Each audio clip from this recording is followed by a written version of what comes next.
Last time, as you remember, all our characters were on the moon. Lex Luthor and Binky kidnapped Lois and Jimmy and took them there, where Luthor set up a giant laser cannon to melt the North Polar ice cap and flood cities.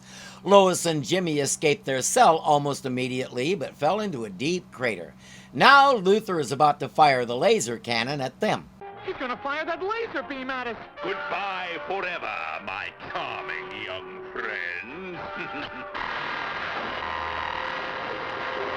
Great Scott, the heat's turned the crater rim to lava. Quick, Kinky, to the ship. He's always called his sidekick Binky before, but I swear this time he's calling him Kinky. In 1968, that meant, I may as well be blunt, it meant gay. It meant you were what was considered at the time a deviant pervert. Right around this time, Anita Bryant was starting her anti-gay campaign. The first comment I heard someone make about it was, how do you know she's not kinky? If I'm Luthor's henchman, I definitely prefer Binky. Kids! Sure, why not? As long as it doesn't cause any copyright issues.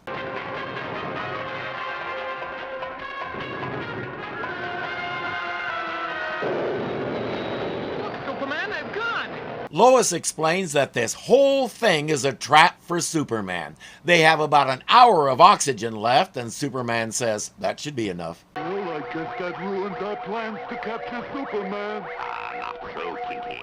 Our plan can still work if we reach Brainiac's flying saucer before Superman catches up with us. Oh, there it is. I'll put our ship into a tight orbit around the saucer. Yes, we have a special guest star, Brainiac.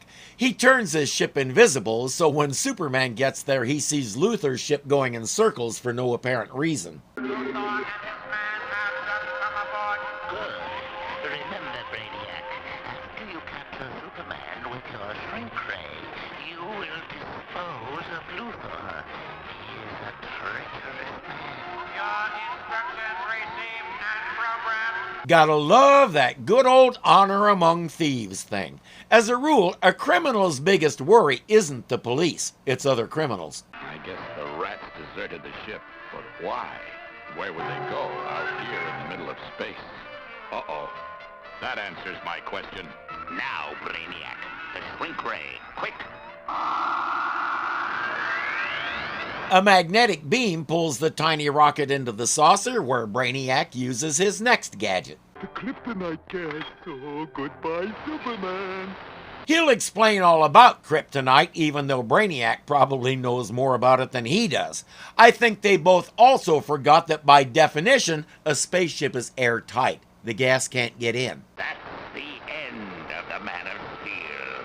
If he is in there, Brainiac, if Superman isn't in there, I'll eat this flying saucer of yours. Start eating, Luthor. And it doesn't matter if the gas can get in because he's out here. That ought to shake up the nuts and bolts. Superman, don't step on us. It's a good thing Brainiac is a production model. Superman breaks a lot of them.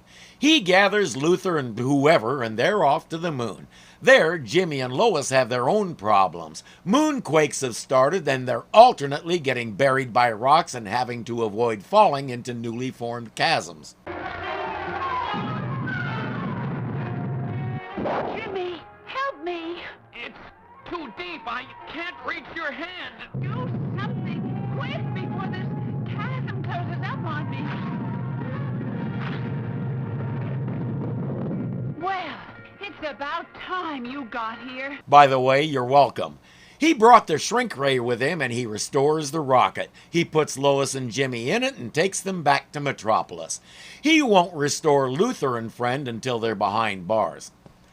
I like this two-part arrangement. It makes for not just more interesting stories, but more intricate stories. In part 1, we did not see Brainiac coming, so it was a nice surprise.